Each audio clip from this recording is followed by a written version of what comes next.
Assalamualaikum warahmatullahi wabarakatuh. Waalaikumsalam warahmatullahi wabarakatuh. Perkenalkan Gus, saya dari Demak. Nama saya Abdul Fatah. Yang kemarin sowan ini Gus ten balai desa niku Gus. Dari Tangglet Gus. Kula punika pemula. Dereng ngertos masalah tauhid utawi perkara tauhid punapa-punapa tesih permula. Tapi kawula gadah jamaah wonten kampung niki kula nyuwun kalih Gus saenipun pripun napa kawula nderekaken ngaos tauhid napa ngentosi mangke nek menawi wonten perintah saking Gusti Allah. Menika mawon ingkang kula sampaikan. Wassalamualaikum warahmatullahi wabarakatuh. Waalaikumsalam warahmatullahi wabarakatuh. Tak jawab lewat sanepan. Jenengan punya ingon-ingon ayam dalam satu tempat. Kepingin nggak ayam sampan itu digondol garangan? Betul toh? Oke. Kalau kita nggak ingin ayam-ayam yang kita jaga itu kita ramut tidak dimakan garangan, maka Anda harus mendidik ayam itu atau memberikan pengamanan terhadap ayam tersebut. Minimal dipageri sing dukur. Terus sampean yo ngalor ngidul nggawa bedil. Kalau ada garangan langsung dipedil. Gini Pak, jenengan di rumah didapuk, apa ya didapuk bahasa Indonesianya?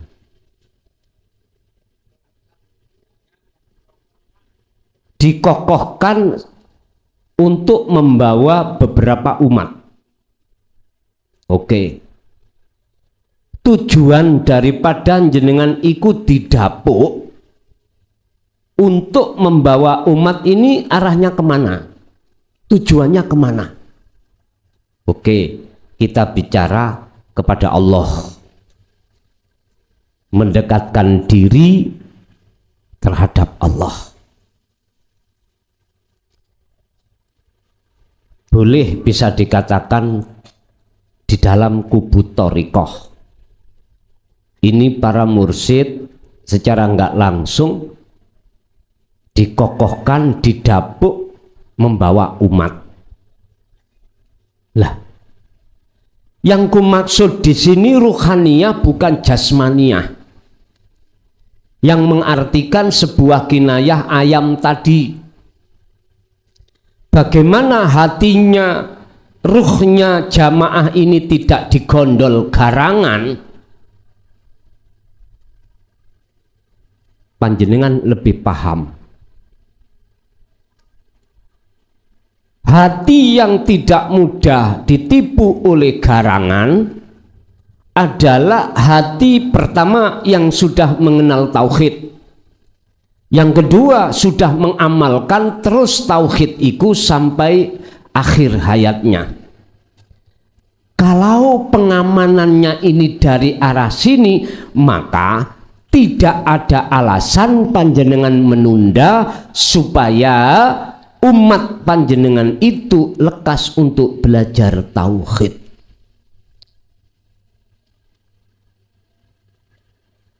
Jenengan di sini sudah dibimtek Allah, sudah. Di sini jenengan juga sudah dibeat dan diizini Allah membawa talinya Allah. Nanti pulang, lihat di dalam hati sampean didorong Allah untuk sampean sampaikan oleh-oleh ini apa ndak? Kalau enggak, berarti tetanda sampean ini diperintahkan untuk lebih fokus kholwatnya. Sambil menahan perintah itu, menunggu sampean satu sisi fokus ku anfusakum terlebih dulu, menjaga hati jenengan dari kepentingan nafsu. Saya yakin Pak, jenengan nanti miturut hitungan Allah, berhubung secara syar'i jenengan itu punya wadah, yo ada yang ngiseni wadah itu, maka suatu saat pasti jenengan akan didorong hati sampean oleh Allah untuk menyampaikan tauhid ini di tengah-tengah jamaah panjenengan. Sampaikan langsung. Sudah ada dorongan dari Allah, sampaikan langsung. Paling rendah keluarga, sudah ada dorongan untuk menyampaikan di anak istri, suami, sampaikan. Urusan resiko nanti menemui bagi orang yang tidak seia jenengan dilokno, udah resiko. Jangankan setingkat kita sebagai umat tidak menghadapi resiko itu, setingkat Rasulullah pun dihujat. Bahkan Rasulullah dikatakan min jinnah wa qala aidan, beliau itu disebut sebagai salah satu golongan orang tukang sihir, atau dikatakan sebagai golongan tukang gendeng, mantan wong gendeng. Udah, jenengan sudah dibekali Allah. Kalau ini semuanya adalah resiko, sampai ngadepi enak nanti. Jawab aja, lagi ngerti ya nek aku iki gendeng pon. Penak kok jawaban itu berikut. Sekarang tinggal jenengan memperkokoh kholwat panjenengan, yang nantinya tali itu yang harus sampai jaga untuk bisa melakukan kholwat lewat dzikir. Lanjut. Assalamualaikum warahmatullahi wabarakatuh. Nama saya Ahmad Syakur daripada Pulau Sebatik, Kalimantan Utara. Saya tidak banyak pertanyaan, cuma saya akan mengucapkan banyak-banyak terima kasih dan mewakili saudara-saudara yang sehati dengan saya, karena kami disediakan tempat, disediakan makan, dan disediakan apa-apa tanpa dipungut bayaran sepeser pun. Itu diantara ucapan kami terima kasih yang sebanyak-banyaknya kepada Kiai. Dan keduanya kami terima kasih kepada kru-kru yang menyampaikan. Dengan adanya kru-kru YouTube, kami terbuka dan menerima dan mengetahui adanya pengajian yang ada di Sidoarjo. Sekali lagi, Mojokerto, minta maaf, salah cakap. Dan seterusnya, saya mengucapkan banyak-banyak terima kasih kepada tukang masak yang telah menyediakan makan minum kami daripada berbuka sehingga sahur. Sekali lagi kami mewakili kawan-kawan mengucapkan terima kasih. Dan seterusnya kami mohon penjawaban bila sebenarnya akan diadakan baiat, sebab kami sangat menunggu-nunggu. Dan keduanya, berapa kalikah dalam bulan puasa ini diadakan baiat? Daripada saya, kalau ada kurang lebihnya kami mohon maaf. yang sebesar-besarnya. Wassalamualaikum warahmatullahi wabarakatuh. Waalaikumsalam warahmatullahi wabarakatuh.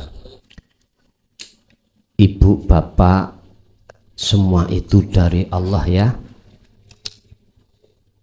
Kita sebagai kru itu kalau saya murnikan tauhidnya, ya wujudnya Allah ya kru iku kalau saya murnikan tauhid tanpa ada perserikatan. Sama-sama saya ucapkan, mungkin juga kami dan seluruh jajaran pengurus, jikalau baik tempat maupun hidangannya masih jauh dari harapan jenengan, kami juga atas nama kru ya mohon maaf. Yang kedua terkait masalah beat, sekarang jenengan saya tawari ngaji ini dipatas sesuai dengan kitab niki. Nek sesuai, kalau sudah khatam langsung beat, tinggal pilih mau. Kalau sesuai dengan kitab yang ada, sampean harus lebih bersabar ya, harus lebih bersabar karena kita memakai sistem wasilun, ilmu step by step, ke atas terus laku dan seterusnya. Kalau jenengan mengikuti sesuai dengan kitabnya, monggo. Yang jelas beat itu nanti akan kita laksanakan setelah kitab jilid pertama ini selesai. Urusan jilid kedua, jilid ketiga belum selesai, nggak ada masalah. Yes, kita teruskan sampai hari keberapa.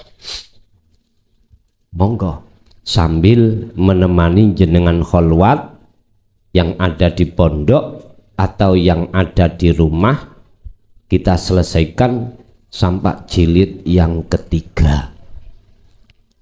Di situ kami juga sebuah informasi mawon, jilid yang keempat Sarah Hikam ini sudah selesai, artinya sudah datang percetakannya.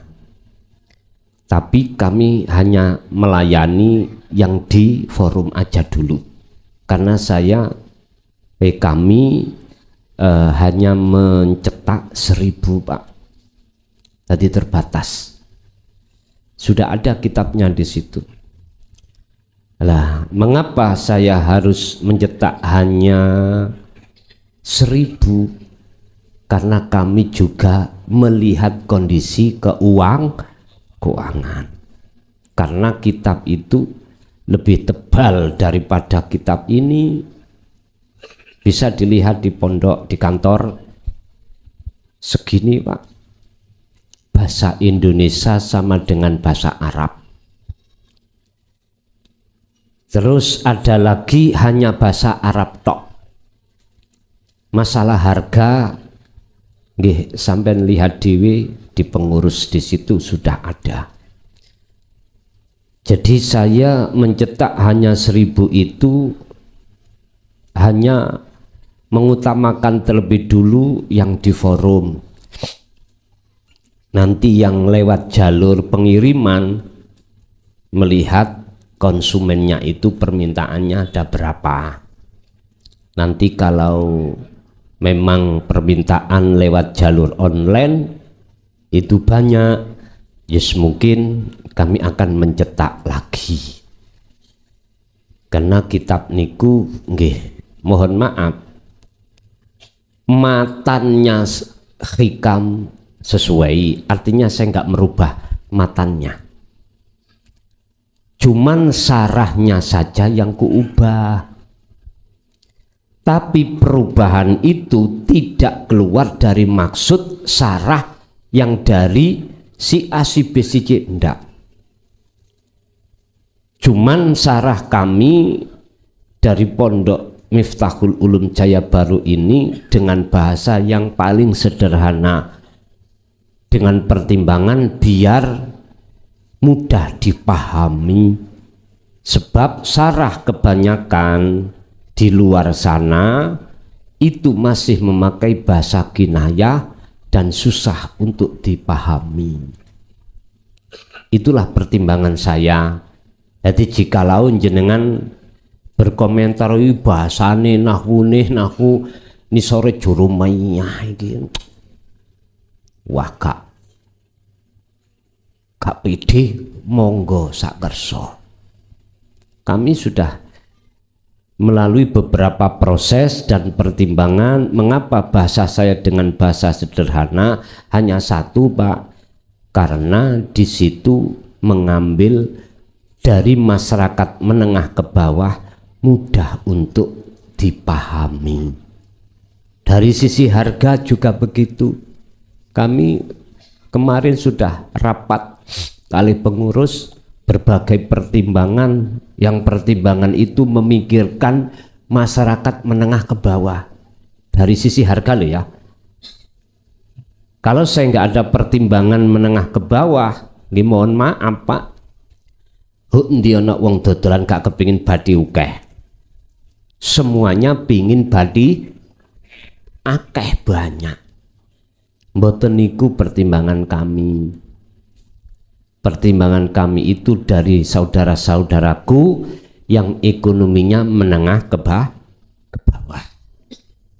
dengan harga yang bisa jenengan jangkau walaupun jenengan iku ekonomi menengah ke bawah. Tapi bila mana yang ekonomi menengah ke bawah iki sanjake didol iki 500 melaku, ya wis aku 500 saya, yo ngono iku yo gak menolak. Dari sisi pengurus yo gak menolak. Dari sisi pengurus pokoknya intinya nggak mau ngerepot non jenengan, enggak. Justru mencari solusi bagaimana jenengan ini mudah untuk memaham, mudah untuk beli di situ. Bon, jadi masalah beat nanti kita menunggu khatamnya. Khatamnya kitab ini. Nggih, lanjut. Assalamualaikum warahmatullahi wabarakatuh. Bismillah, Gus, nami kula Lutfi saking Nganjuk Sawan. Sepindah kula bersyukur dumateng ngarsanipun Gusti Allah ingkang sampun memperjalankan kula sampai datang mengikuti acara ngaji kalian kalawat datang mriki, mengikuti bersama rekan-rekan semua yang ada di sini. Kedua, mengucapkan terima kasih kepada Gus beserta krunya telah menampung kami dengan segala pengorbanannya. Itu Gus. Pertama ini Gus, fenomena perang Israel dengan saudara kita Palestina Gus. Itu saya lebih mendefinisikan bukan perang Gus, tapi lahan pembantaian terhadap saudara-saudara kita Palestina, saudara muslim kita. Dan saya berusaha merenungkan hal itu tak lepas dari campur tangan Allah. Dalam hati ada pertanyaan, kenapa Allah melakukan pembiaran kekejaman yang sedemikian rupa? Padahal Allah sangat bisa menghancurkan Israel, sehancur-hancurnya sangat bisa.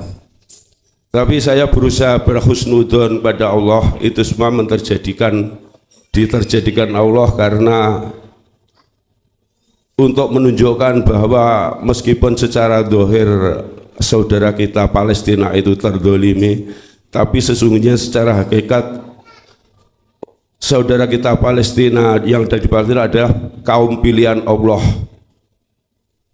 Iya, kaum pilihan Allah, karena mereka tidak sempat berpikir untuk berbuat maksiat karena kematian sewaktu-waktu akan datang pada mereka. Itu Gus. Cuman setelah mengenal ajaran tauhid di sini, terusik lagi Gus.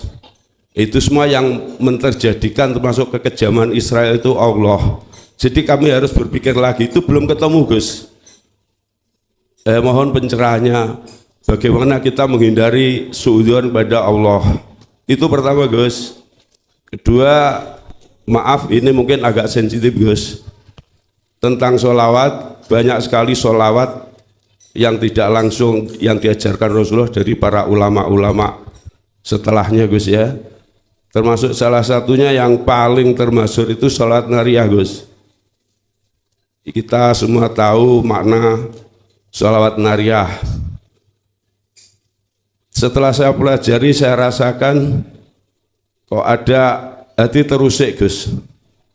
Seolah-olah, ini maaf ini karena godaan saya mungkin, ini persepsi saya, seolah-olah Allah ditodong atas nama kekasihnya Kanjeng Nabi Muhammad untuk mengabulkan doa-doa bagi yang berdoa atas dengan sholawat atas nama kekasih Allah Rasulullah. Nyuwun pencerahan Gus agar tidak ada kesalahpahaman. Nggih. Ngatur mawon, matur suwun. Assalamualaikum warahmatullahi wabarakatuh. Waalaikumsalam warahmatullahi wabarakatuh. Berkenaan dengan fenomena kejadian di Timur Tengah yang melibatkan antara kaum Bani Israel dengan kaum muslimin yang ada di Palestina.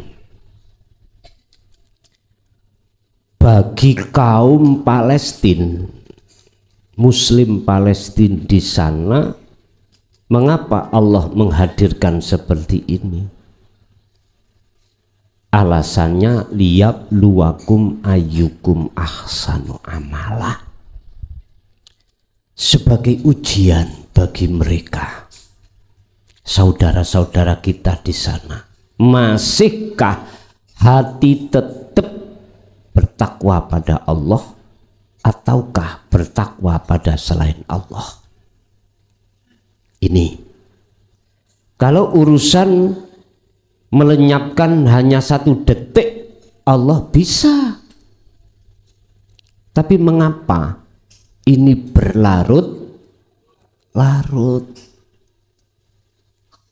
Satu, lah bagi kaum Bani Israel itulah cara Allah menghancurkan kaum Bani Israel.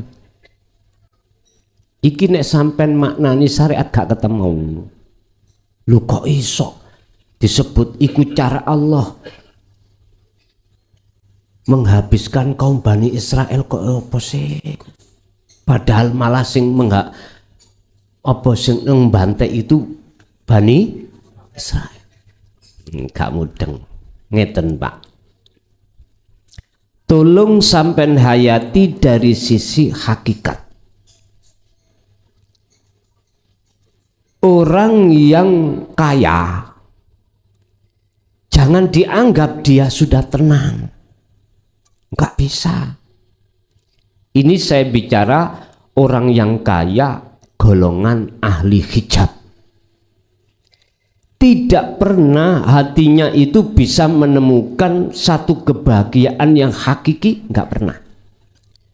Justru semakin tinggi kekayaannya, semakin sibuk hatinya kepada selain Allah. Itu cara Allah untuk menghancurkan orang seperti ini. Berarti bukan mesti, tidak mesti semakin kaya menjadikan hatinya semakin dekat pada Allah, tapi justru semakin jauh. Nisane paling ngono. Jadi cara Allah untuk menghancurkan kaum-kaum sing dolim seperti itu dengan caranya Allah. Nantilah jenengan tahu jawabannya. Apakah jawabannya itu juga terlangsir terjadi secara syariat? Pasti. Kalau secara hakikat sudah gak usah ngenteni besok Ngenteni kapan? Sekarang. Disebut orang yang hancur adalah orang, disebut orang yang rugi adalah orang, disebut orang yang dolim adalah orang yang hatinya semakin jauh pada Tuhannya. Titik. Saya berani mengatakan suatu saat secara syariat juga terjadi. Dasarnya apa? Quran ini sudah bicara dari sisi syariatnya mulai zaman Nabi Rasul siapapun, semuanya gitu. Ujung-ujungnya nanti akan Allah hanguskan dengan cara Allah sendiri. Dengan cara Allah sendiri.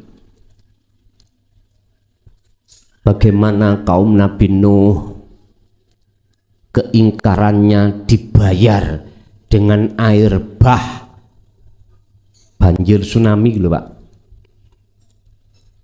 Bagaimana kaum Nabi Syuaib, bagaimana kaum Nabi Lut, semuanya itu kita disuruh untuk melihat dan menghayati dan mencermati kejadian-kejadian yang sudah terjadi, dengan harapan supaya kita tidak masuk dalam golongan tersebut. Ingat, Allah tidak akan menghancurkan satu kaum jikalau kaumnya itu betul-betul bertakwa pada Allah. Berarti alasannya Allah menghancurkan satu kaum, pertama adalah diperingatkan 1, 2, 3 kali masih tetap banggel atau mengingkari. Wa ma arsalnaka illa mubasysyiran wa nadhiran. Muhammad nggih dalem Gusti, Kui tak perintahkan hanya untuk memberikan kabar baik terhadap yang percaya dengan isi kabarmu. Tidak boleh, kamu tidak ada hak untuk memaksakan umatmu atau orang lain kaum untuk mempercayai dari kabar yang kau bawa. Satu. Nomor 2, wanadhiron, kamu hanya saya perintahkan untuk memberikan peringatan terhadap mereka yang tidak percaya dengan apa risalahmu. Berarti apa Pak? Antara basiron wanadhiron niki beda. Yang basiron terhadap golongan mereka yang mengikuti dan menerima apa? Risalah Rasulullah. Yang nadhiron berarti mereka yang mengingkari atas risalah yang dibawa oleh baginda Rasul. Ya niki pasti dinyatakan Allah secara syariat, tidak hanya secara hakikat. Kapan ini terjadi? Jawabannya opo jari Gusti Allah pun ngoten mawon. Kita nggak usah repot-repot terlibat di situ karena itu wis urusannya Allah, ya sudah. Nanti bentuknya bagaimana? Pak Nyun Sewu, cilian kulo tahun 80 kalau nggak salah, yang namanya Irak, Iran perangan terus gitu ya. Sekarang malah menyatu. Apa sebabnya? Loh, itu sebetulnya bisa kita gerabak Pak. Rencana Allah itu bisa kita gerabak dengan cara Allah sendiri nantinya, dengan cara Allah sendiri. Entah itu nanti bagaimana. Lah sekarang di titik nadhir, mohon maaf, yang namanya negara super power atau adidaya. Niku lak kudu mbrik ae nanggone satu negara yang jujur aja kita sebut Iran. Iran niku kaumnya itu mayoritas Syiah. Kalau Irak itu Sunni. Dulu itu Pak, ada zaman antara Syiah dengan Sunni niku paten pinaten. Sekarang kok bersatu. Sekarang kita kembalikan kemurnian tauhid kita. Siapa yang mempersatukan? Siapa yang memusuhkan? Lah, itu ada sejarah tersendiri, ada maksud. Ibarat udun, yes tinggal nunggu jebrote. Lah ngono toh? Ya wis. Pertanyaannya, apakah Indonesia akan terlibat? Ya lihat aja nanti, aku ya gak ngomong terlalu jauh, ndak. Cuman di dalam Quran sudah, Al-Quranul Qadim sudah disebutkan. Nyebutin ngeten. Situ ayat. Kalau api iku mesti sifatnya nggawa panas. Api Pak ya, sifatnya itu mesti membawa panas dan itu cenderung membahayakan. Kalau air lawan kata. Makanya sejak dulu antara unsur air dengan unsur api mungsuhan. Sing boloan niku air dengan tanah. Api bolone angin. Sebab api gak ono angin ya bongko. Niki kalau kita tarik dunia fisika, tambah luar biasa nih. Berhubung kami bukan bagiannya fisika, cuman aku jawab sepengetahuan saya, karena nggak ada oksigen itulah maka api akan mati. Terus mahua tanah, apa sih tanah itu? Api itu apa? Terus air itu apa? Angin itu apa? Apakah secara syariat itu? Bukan. Jenengan pun mandang dari sisi fisiknya. Pandanglah di sekitar fisik. Jadi biar ketemu nanti. Biar ketemu mengapa alasannya Allah sampai sekarang belum menghancurkan yang namanya kaum tersebut. Padahal sifat jaisi Allah, kuasane Allah gak usah ngenteni sak jam lah, ngoten nggih, sak menit tae lembut buyar. Tapi apa Gusti Allah kok gak lekas-lekas menghancurkan? Pak nyun sewu, wong maksiat awelek iku ya karepe Gusti, ya kawulane Gusti Allah. Orang yang katanya wapik taat terus secara fisik iku yo makhluke Allah. Terus apa bedane antara taat dengan maksiat? Antara yang ingkar dengan yang taat? Udah, inilah Pak butuhe kita akan menjawab zaman yang seperti ini dari sisi hakikat yang nantinya itu jadi umatan wahidah, umat sing tunggal. Nek wis dadi umat yang tunggal, maka tidak ada yang namanya permusuhan. Tapi berhubung dunia itu memang diciptakan tidak ada kebaikan dan tidak ada kenyamanan, maka kalau kita bicara dunia, jangan heran kalau tidak aman. Karena tempatnya aman itu di akhirat. Tempatnya bahagia selamat itu hanya di akhirat. Alam dunia nggak ada, Pak. Tempat kenikmatan, tempat kebahagiaan yang hakiki nggak ada. Coba sedikit aja mereka itu, sedikit aja mereka itu walaupun tidak bisa masuk ke alam akhirat, ngintip potok lho ngono lho. Wis ta, nanti akan berpikir.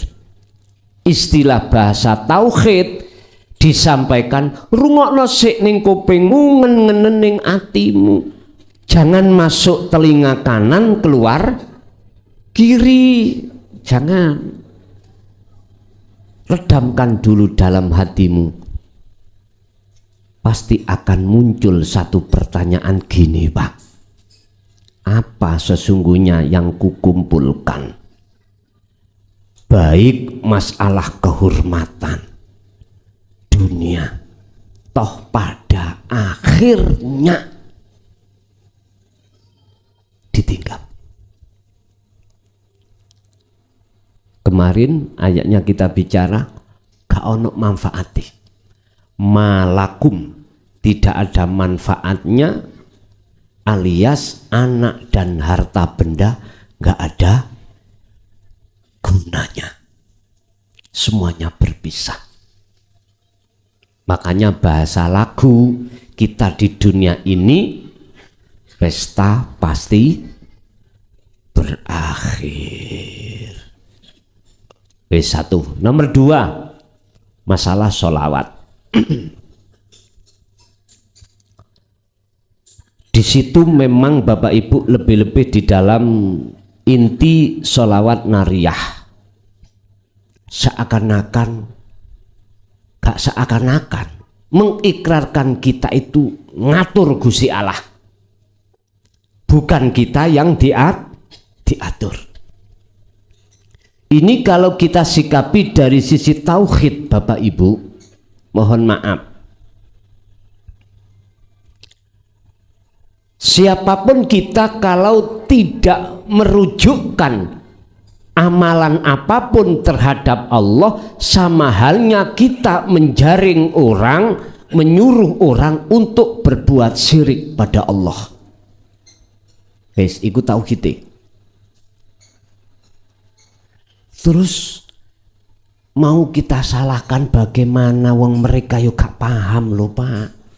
Si coba ngeno.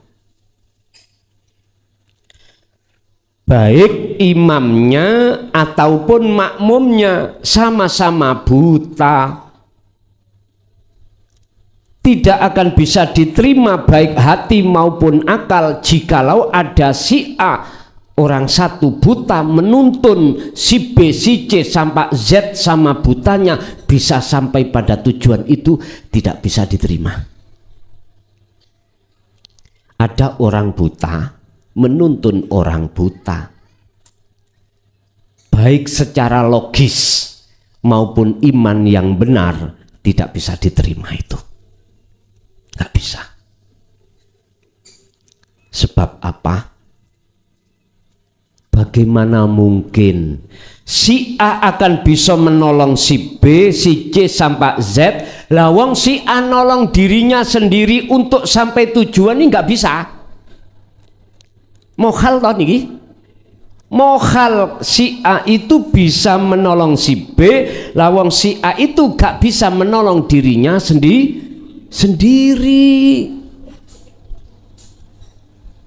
Ya wis, ayo kita ngen-ngen.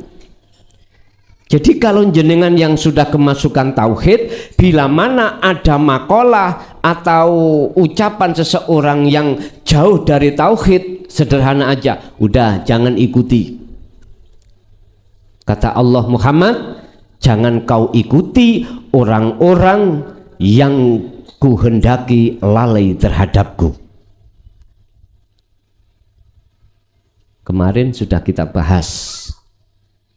Jadi setingkat Kanjeng Nabi loh Pak, di-warning oleh Allah, dikasih tahu oleh Allah, dilarang untuk mengikuti hati orang-orang yang condong terhadap selain Allah.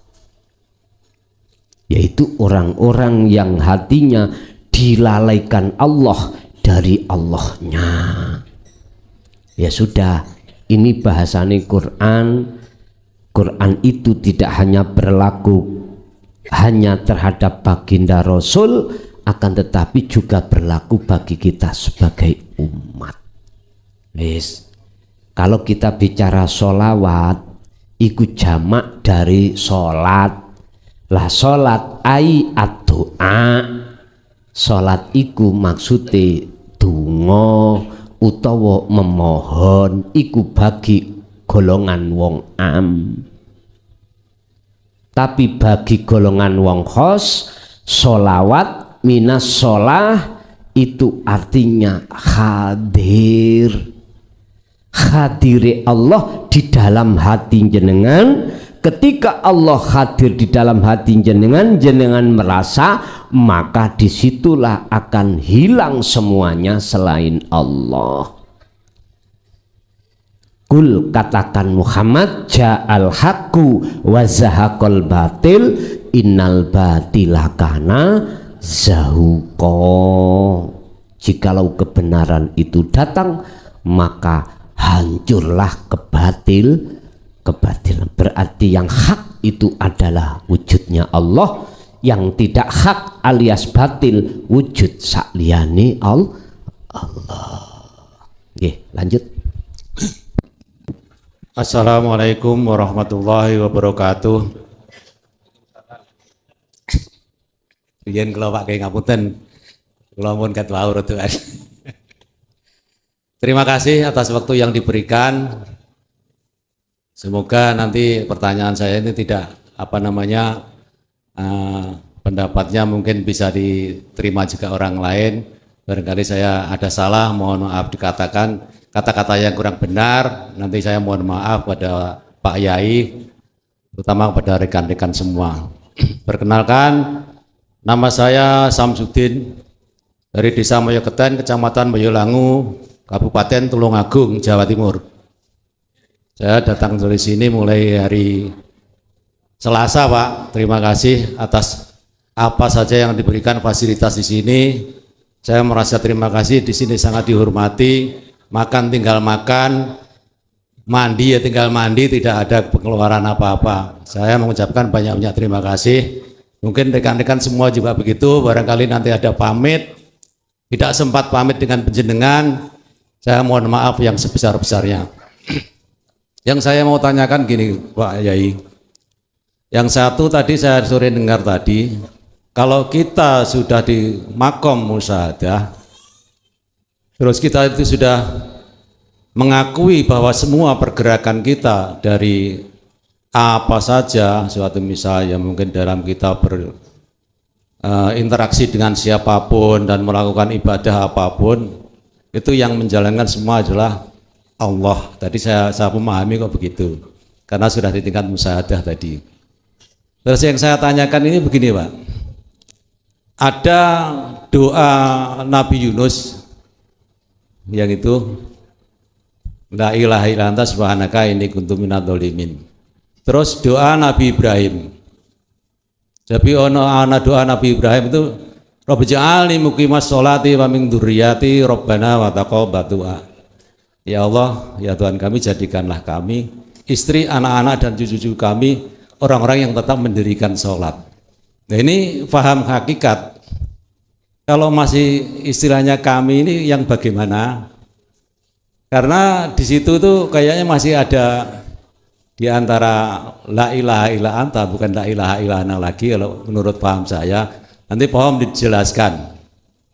Lantas yang kedua, kalau kita sudah nyampe ke musyahadah, terus dalam kita menjalankan atau mendirikan sholat sehari-hari, di situ kita masih mengucapkan iya karena abudu wa iya karena sta'in ihdinas syiratal mustaqim. Hanya kepadamu kami menyembah dan hanya kepadamu kami mohon pertolongan. Ya Allah, tunjukkanlah kepada kami jalan yang lurus. Nah ini nanti paham hakikatnya. Kalau syariatnya ya sudah kayak begitu mungkin maknanya Gus. Jadi saya mohon dijelaskan masalah hakikatnya.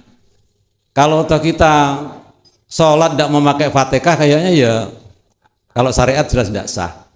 Ini menurut fikih ya. Yang saya tangkap tadi pembicaraan sore tadi gitu. Nah terus itu makna yang hakikatnya nanti kita itu sudah tidak ada. Lantas kok bunyinya surat Al-Fatihah itu begitu, tolong dipahamkan secara hakikat makrifat yang kedua itu.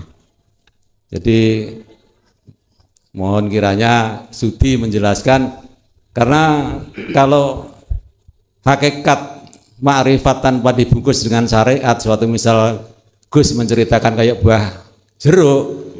Nah kalau jeruk itu terus di lapangan atau di meja tidak ada bungkusnya, mungkin yang mau makan juga. mohon maaf Gus ini. Terima kasih atas waktu yang diberikan. Mohon maaf atas segala kekurangan saya.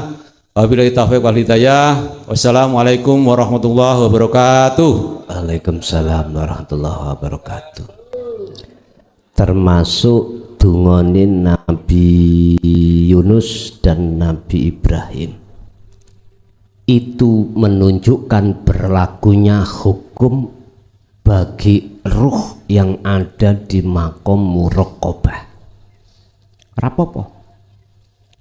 Walaupun masih ada dua, itulah proses kita. Masih ada dua antara hamba dengan Allah, sehingga wajar kalau hamba itu merasa punya harapan. Allahumma ja'alni lan seterusnya, Allahumma ja'alna lan seterusnya. Wajar. Cuman pertanyaannya, berhentikah kita di muraqabah ataukah lanjut ke alam makom fana dan makrifat? Semuanya itu dikembalikan pada diri panjenengan masing-masing. Bukan berarti mesti orang yang sudah di tingkatan makrifat itu muraqabahnya itu secara fisik lahir gak dikelihatkan kepada masyarakat, enggak. Ya tinggal kita menjawab, golongan arif itu lewatnya mana? Apakah lewat jalan wasilun di dalam ibadah mahdoh, ataukah beliau itu lewat jalur majdubun, lewat ibadah ghairu mahdoh? Monggo kerso. Orang-orang yang disebut arif yang lewat jalur wasilun biasanya ini jasate laku syariat iku kelihatan, artinya dijalankan, tapi sudah tidak menjadi muraqabah bagi dirinya, ruhaniyahnya tetap dia itu disebut wasilun. Ibaratnya Gusti Allah itu, si wasil itu mau ya, seseorang itu tidak hanya bermusyahadah di alam musyahadah, tapi bermusyahadah juga di alam muhadharah atau alam mukasafah.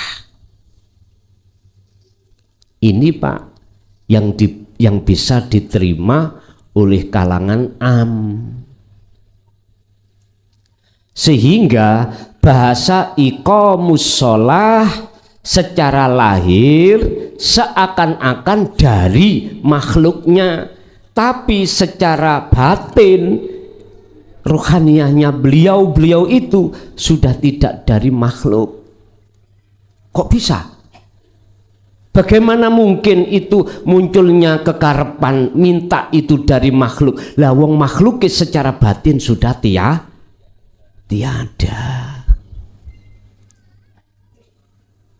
Kecuali mereka yang lewat jalur majdubun, Pak. secara syariat wis gak kelihatan. Laku syariat wis gak kelihatan. Boten. Lah inilah yang dibuat perdebatan atau khilaf di kalangan umat muslim. Sehingga banyak khilaf. Wah gak cocok iku. Lah ngoten lho. Sik kula takok. Sampeyan ngerti ikan gabus ah? Ngertos nggih?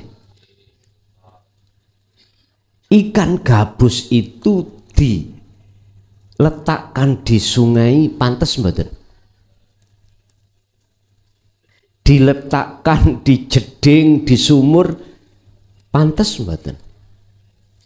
Wis sampeyan jawab dhewe ngoten niku wis. Ikan gabus iku nek cara mriki kan kutuk lho, Pak. Gabus niku napa to? Nggih, aler saya ikan gabus ya. Ikan kutuk berarti hidup di air tawar. Diletakkan di sungai ya heeh. Diletakkan di sumur ya heeh. Diletakkan di kamar mandi jeding heeh. Tapi ditakoni sendiri datang ikannya, kan ikan asline awakmu itu miturut senengmu iku ndi? Aku yakin seneng diletakkan di sungai. Lu kok iso? Karena bebas. Sungai. Bukan perkaranya si ikan gabus iku nggak mau, jikalau dipaksa diletakkan di sumur, ndak, tetap dia terima apa adanya. Diletakkan di kamar mandi bukan berarti dia menolak, ndak, dia juga terima apa adanya. Cuman kalau dia boleh disuruh milih, mesti milih itu tadi di sungai karena alasannya bebas. Nggak terikat dengan apapun, mau cari makan apapun oke. Wis gak bergantung pada orang. Cuman katanya ikan ngeten, kok aku gelem sekolah, aku ngerti sak jerone sak njobone pathek sak jerone umpan itu ono pathek pancing. Kok aku sekolah ngerti kata pangan. Berhubung aku gak tahu sekolah, gak tahu akhirnya kalau di dalam umpan itu ada akhirnya modar aku. Akhirnya nyantol lambene digomoleh Pak Tani, diekrek-ekrek digoreng. Nyun sewu Pak, ruh manusia itu kok gelem mau ngerteni dibalik syahwatu dunia itu ada sesuatu yang membahayakan, nggak dimakan. Padak niki wae lho. Makanya suruh sekolah biar tahu. Kalau tahu, sampean lihat ada ikan yang pinter Pak. Jadi makanannya dididili, nggak didik ngeten. Kula sering ketipu ngoten niku. Tak kira wis digondol, tibake ditotoli tok. Tak sengkek ora kenek, tibake ditotoli didik susu, lama-lama habis. Pinter ikannya itu. Mungkin ya tahu sekolah. Jenengan nggih ngoten. Ruhaniyah itu kalau betul-betul sudah sekolah tauhid. Saya yakin ketika jenengan iqamus shalah, aqimis shalah, letaknya tahu mana yang sekiranya itu bahaya dan tidak membahayakan, jenengan akan paham mana yang hak dan mana yang batil jenengan pasti akan tahu. Jadi hukumnya enggak apa-apa bagi orang-orang yang masih ada di muraqabah, ada dua. Cuman pertanyaan saya, masihkah tetap di situ atau naik ke fana dan ke makrifat? Jawabannya di hati masing-masing. Yang nomor dua, untuk mengkaitkan makna daripada iyyaka na'budu wa iyyaka nasta'in, dan ini salah satu miturut fikih memang Pak, wa arkanuha, sah dan tidaknya sholat itu salah satunya rukunnya adalah membaca Fatihah. Ngapunten, nopo pemahamane iyyaka na'budu wa iyyaka nasta'in? Memang Pak, iki klebu makom muraqabah, masih ada dua. Sebetulnya nggak jauh berbeda dengan yang pertama tadi. Kalau kita memaknani iyyaka na'budu wa iyyaka nasta'in dari sisi ma'rifatnya, Al-Qur'anul Qadimnya, Bapak Ibu, siapa yang mengatakan ingsun itu? Iyyaka na'budu, hanya kepadamu lah ingsun minta, ingsun menyembah, wa iyyaka nasta'in, dan hanya kepadamu lah ya Allah saya minta pertolong. Bahasanya iya, iki lho Pak yang harus sampai pahami. Ini menunjukkan bahwasanya kita jangan berhenti di muraqabah. Hanya loh ini loh. Berarti kalau hanya wajib hukumnya di dalam hati kita duduk di tajalli. Kalau duduk di tajalli berarti makhluk sudah tiada. Barulah Pak yang namanya menyembah itu benar, barulah Pak itu namanya pertolongan mesti didapatkan. Ibaratnya kula pingin sesuatu, sedangkan sesuatu milik jenengan, saya wajib terlebih dahulu menemui jenengan. Katakanlah jenengan yang mempunyai mangga, langkah pertama yang harus kulakukan setelah ada kekarepan ning di dalam hati, saya harus menemui panjenengan sebagai sang pemilik. Pak nyuwun pelemi lah, bertemu dulu. Artinya ruhaniyah ini kudu fana dulu, kudu bertemu terhadap Allah dulu. Karena yang memiliki petunjuk, yang memiliki pertolongan cuman Allah. Temui dulu. Kalau jenengan sudah bertemu, mohon maaf Pak ya, secara syariat memang bisa mengatakan wa iyyaka nasta'in, tapi secara hakikat sampai niku diem. Lah wong ngeten bosok ketika sudah ketemu jawabannya ini, wis seru aku ngoten Gusti Allah jawab, aku wis seru, kuwi lah arep njawab pelem to. Lho kok iso? Karena kehendak, kekarepan Allah, bukan kekarepannya manusia itu. Itulah yang kumaksud diem, mboten bicara.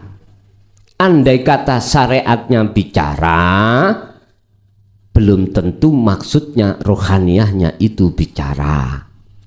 Justru Pak Bapak Ibu, diemnya dalam hatinya itu menunjukkan pertolongan Allah terhadap dirinya. Jadi ketika jenengan mengucapkan iyyaka na'budu ya, iki maksudnya hati sampean harus ini wajah tuat ya, bertemu Allah. Ketika wa iyyaka nasta'in sama jenengan ya ini wajah tuat ya. Isinya jenengan iki hati duduk di tajalli mekaten. Mungkin Ibu ada? Sampun. Bapak masih ada? Assalamualaikum warahmatullahi wabarakatuh.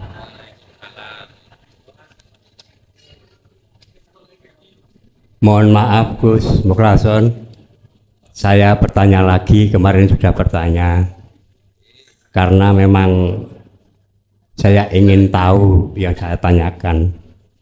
Perkenalkan, saya Soekarno Sulaiman dari Demak. Untuk manusia ini, orang termasuk saya, tujuan akhir kembali ke akhirat untuk selamat dunia dan akhirat.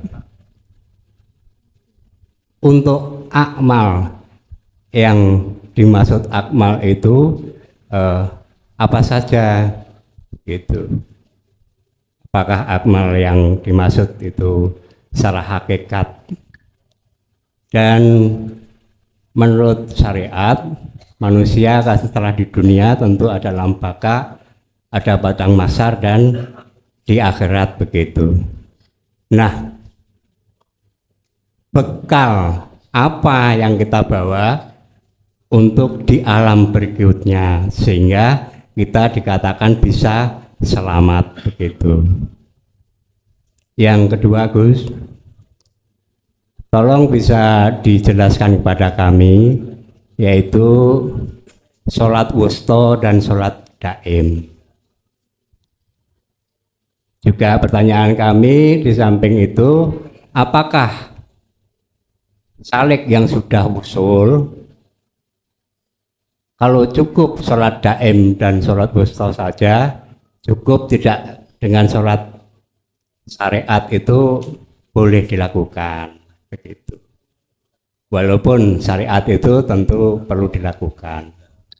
Maksudnya apakah sudah sah begitu. Yang terakhir Gus, nomor 3 yaitu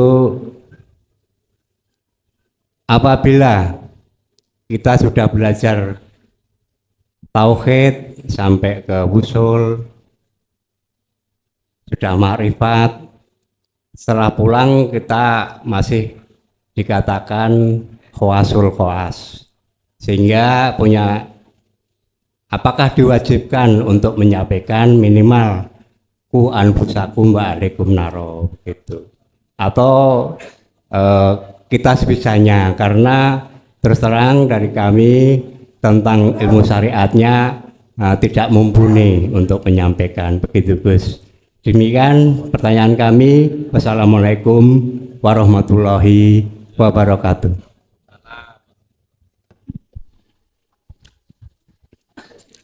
Apa bekal kita untuk menghadapi hari-hari yang kekal? Kita ketahui apa jargon yang diucapkan di dalam syariat adalah amalun solihun, amalan solihan. Lah disinilah Pak yang harus kita pahamkan, kita jelaskan tentang amalan solihan itu yang bagaimana. Padahal satu sisi Allah dawuh wama umiru lan ora den perintah sira kabeh illa liya'budullaha, kecuali hanya untuk menyembah.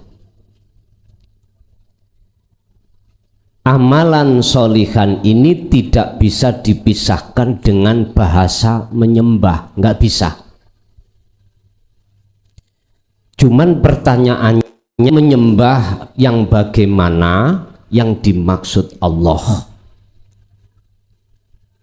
Amalan solihan yang bagaimana yang dimaksud Allah sebagai bekal menghadapi zaman yang kekal. Inilah kacamata syariat berbeda dengan kacamata hakikat. Kacamata jasmaniah tidak sama dengan kacamata rohaniah. Sahadatnya jasmaniah ya tidak sama dengan sahadatnya rohaniah. Kok nggak sama piye? Gini Pak, golongan ada dua, am dan khos. Am golongan kita yang memakai selalu kacamata syariat. Mana perilaku yang tidak sesuai dengan hukum syariat salah.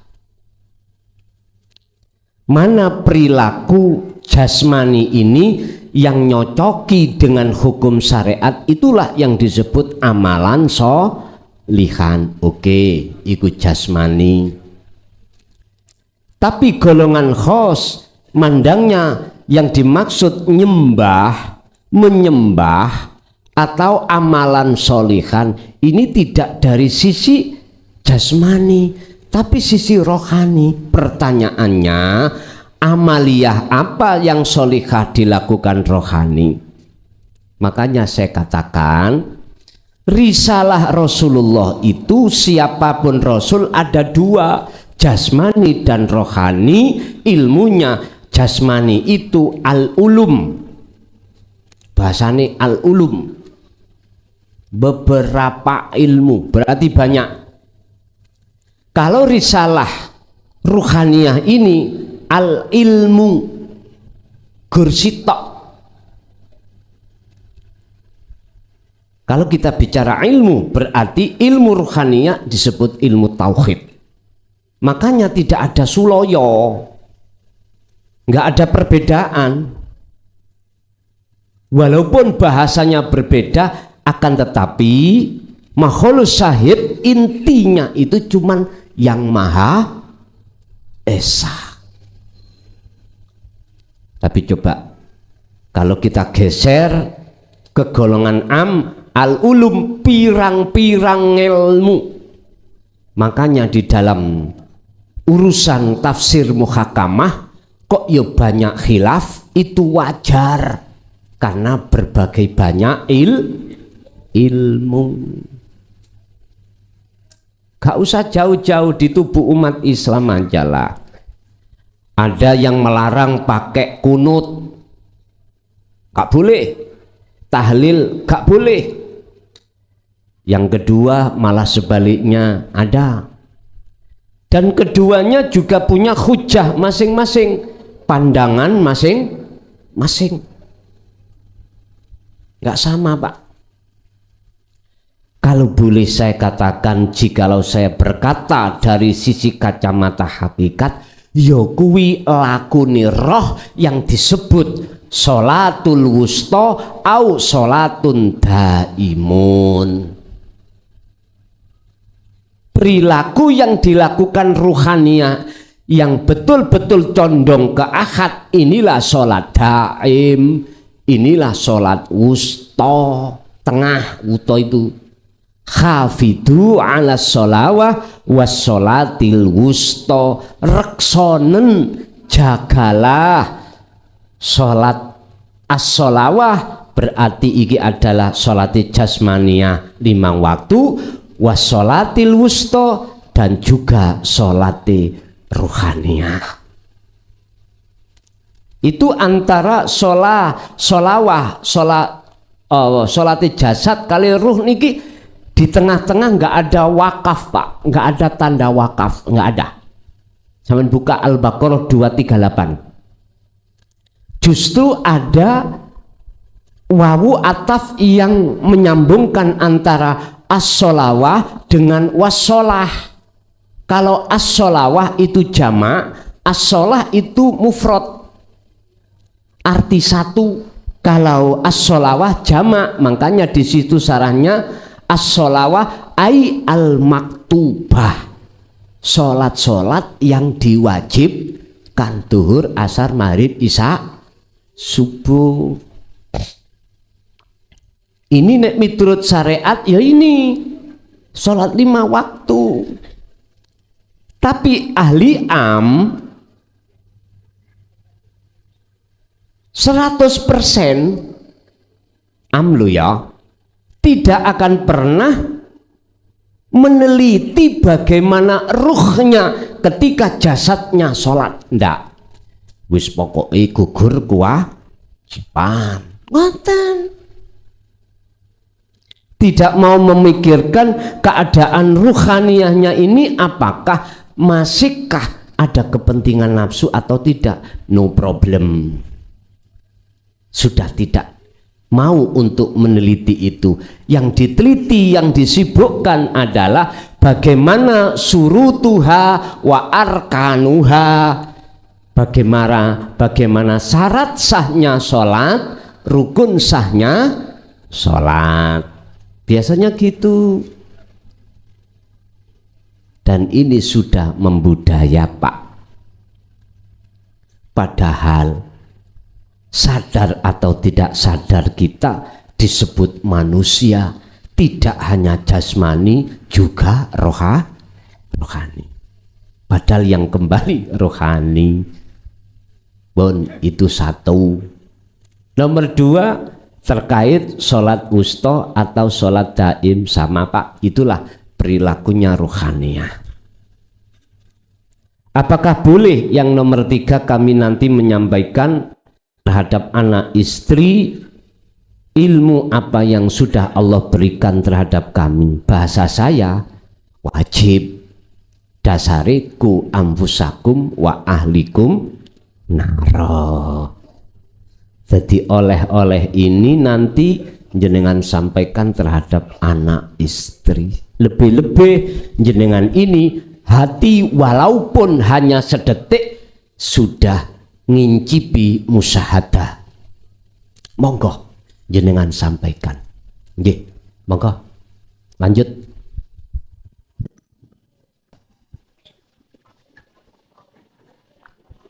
Dalam saking kendal ya, meleri sekriyen panjenengan nate ngaos ten meleri mriku. Assalamualaikum warahmatullahi wabarakatuh. Nika mengenai sifat al-faqru ya. Al-faqru ya fakir. Rasa ina, rasa butuh wonten rahmati Gusti Allah. Ningali nika nggih nika sifat mahmudah yang terpuji. Tapi kula mau mirengaken nggih nika bab nafsu. Nek kula rinci niki nafsu niku lembut sangat. Senajan modal engko sae nika nafsu niku mbujuki ya. Lah niku kula nafsu niku maksum. Nafsu. Oh, nafsu. Nafsu niku mbujuki. Senajan modal engko sae. Lah kaping pindhone ya nika wau tentang salat daim. Nah salat daim niku ing mlebete wonten waosan wa walahum laisa lahum habalahum. Nah niku napa ya kula lajeng malih niku wonten syarahikam kados iki. Yaiku ke illallah Allah bila. Terus pintu niku ya kula dereng pati ngertos. Maturun Yai. Assalamualaikum warahmatullahi wabarakatuh. Tentang masalah nafsu. Nafsu niku meliputi 3 huruf nun fa sin. Artinya adalah diri. Disebut nafsu yang condong terhadap kejahatan, itu maksudnya diri, dalam diri rasa sing muncul makhluk. Ini maksudnya nafsu yang menipu. Padahal betul-betul nun faksin ini jikalau kita tarik 3 huruf artinya ingsun ketajali Allah, maka tidak menipu. Makanya ayatnya illa ma rohima robbi. Ada nafsu yang dirahmati Allah, yaitu maksudnya adalah rasa sing muncul di dalam hati ini, diri itu kembali pada Allah. Apa dibalik sholat daim itu? Yang di situ saya katakan ma la tastati ru'yatahu wa huwa wujudullah. Apa yang mata dohir tidak bisa menjangkau sesuatu, maka itulah wujudnya Allah, dan itu berlaku di dalam si salik ketika suluk nuju dan bertemu Allah di dalam kewusulan. Apa dibalik sholat daim itu? Tidak ada lagi adalah kesadaran. Maksudnya kesadaran bahwasannya kita makhluk, apa selain malaisa kami sayun itu tidak ada. Itu maksudnya apa dibalik itu? Bon. Huruf Allah itu ada 4. Alif, lam, ha. Jikalau alif sampean hilangkan, berarti bacaannya lillah. Jikalau lam pertama sampean hilangkan, akan menjadi lahu. Jikalau lam kedua sampean hilangkan, jadi hu. Jikalau semuanya Anda hilangkan, baca apa kau? Diamlah kau. Itulah prosesnya dari muraqab abid, muraqabah, fana, musyahadah, syariat, thariqat, hakikat, makrifat. Monggo tasik wonten. Cukup ya. Al-Fatihah. Pemirsa yang dirahmati Allah, begitu tadi uraian ilmu dari Gus Mukhlason Rosyid. Semoga apa yang disampaikan tadi bisa menjadikan tambahan ilmu pengetahuan bagi kita semua, dan semoga kita semua bisa mengamalkannya, yang akhirnya apa yang kita amalkan tadi bisa menjadikan ibadah kita menjadi lebih sempurna. Demikian dari kami, kurang lebih mohon maaf. Wassalamualaikum warahmatullahi wabarakatuh.